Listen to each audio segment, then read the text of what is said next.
Bila saya gerakkan steering ni, okay, nampak dia bergerak? Dia dah longgar dah.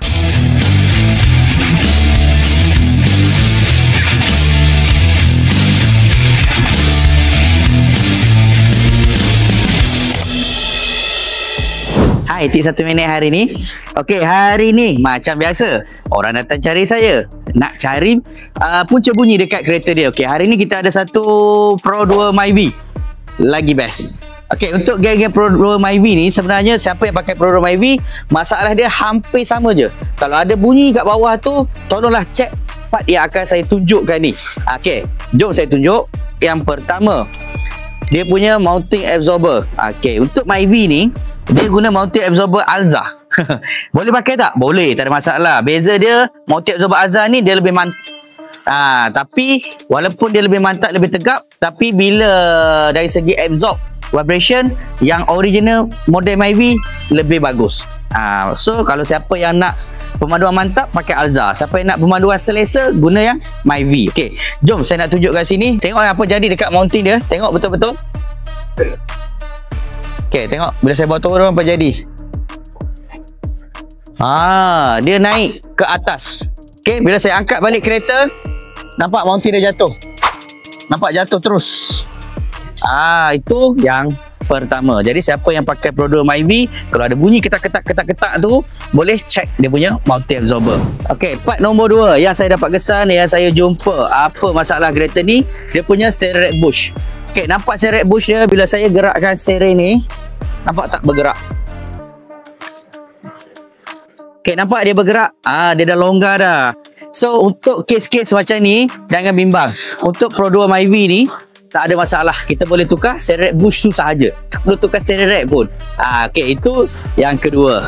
Part seterusnya, untuk Pro 2 Myvi, tolong cek dia punya tie rod end dengan rear end ni. Tie rod end kat depan, rear end yang kat dalam ni. Okey, senang je. Anda pegang macam ni, anda cuba gerakkan. Okey, di sini anda boleh rasa kalau longgar macam ni, ini memang sah. Part ni memang boleh menyebabkan keluar bunyi ketak-ketak. Satu. Nombor 2, dia punya handling tu rasa memang tak tegap. Sebab tu selalu saya kata, kalau buat elemen tak dapat, relax dulu, cek dulu part. Jangan terus pergi, dah pergi banyak kedai buat tak dapat kan. Cek dulu. Kalau dia lembik macam ni, nampak? Ni sebelah kiri. Okey, kita tengok belah kanan. Okey, nampak? Nah, siap ada bunyi lagi belah kanan ni.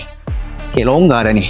Kalau ada lembik macam ni, ada bunyi macam ni, memang menunjukkan rear end ataupun tie rod end kita ni dah tak okey dah. Anda tengok ball joint dia ni. Dalam ni memang dah ada free play dah. Okey, so apa nak buat? Tak ada choice. Kena tukar rear end dengan tie rod end yang baru. Okey, lepas tu jom sini saya nak tengok. Okey, lepas tu kita kena check dia punya link. Okey, ini link Ini stabilizer link nama dia. Okey, stabilizer link dia ni kalau silap pasang, memang boleh menyebabkan pemanduan kita tak sedap langsung. Dan satu lagi boleh menyebabkan keluar bunyi ni. Sebab dalam ni ada ball joint, dalam ni ada ball joint, dalam ni ada ball joint. Kalau dia lembik, maksudnya ball joint ni dah tak tegap. Memang bila lalu jalan tak rata, dia kakak. Okey. Jangan lupa. Satu lagi. Dia punya bar ni, selain pada hujung ni dia ikat guna link. Kemudian dia ada satu bush kat sini. Ini bush dia ni. Nampak? Bush ni kalau longgar, memang bila lalu jalan tak rata, dia akan ketak-ketak. Jadi siapa yang pengguna Pro 2 tu, terutama Myvi, anda bertuah. Kenapa saya kata bertuah? Sebab dia ni senang buka, senang cabut, senang tukar. Kalau datang kereta lain nak tukar benda ni, wah, memang sakit kepala. Kalau kereta lain, dia punya bush ni murah je, tapi upah dia jangan terkejut lah. Itu kereta model lain. Sebab dia punya bush ni duduk atas. Tapi kalau kereta Myvi atau Alza dia duduk depan macam ni, sangat senang, tak ada masalah. Okey, saya nak tunjuk sekarang kenapa saya kata bila lalu jalan tak rata, kalau bush ni longgar, dia boleh menyebabkan bunyi. So tengok sini, saya tunjuk nampak? Dia keadaan dia bila lalu jalan tak rata macam ni dia jadi. Nampak? Dia bergerak tu. Ketak. Dia macam tu. Jadi nampak tak? Untuk pengguna Pro 2 Myvi, anda boleh cek part yang saya cakap tadi lah. Part yang terakhir dia punya caliper pin ni. Cara cek caliper pin ni, anda pegang macam ni, anda goyang. Nampak ada bunyi. Tak. Jadi nampak tak? Kalau kereta anda ada bunyi macam nak runtuh, bunyi besi belaga, itulah part-part yang saya tunjuk tadi. Tolong cek part-part yang tu dulu. Kalau tak tahu macam mana nak cek, anda boleh bawa terus ke bengkel kami di Fizi Motorsport Sunway Ipoh. Seperti hari ini settle.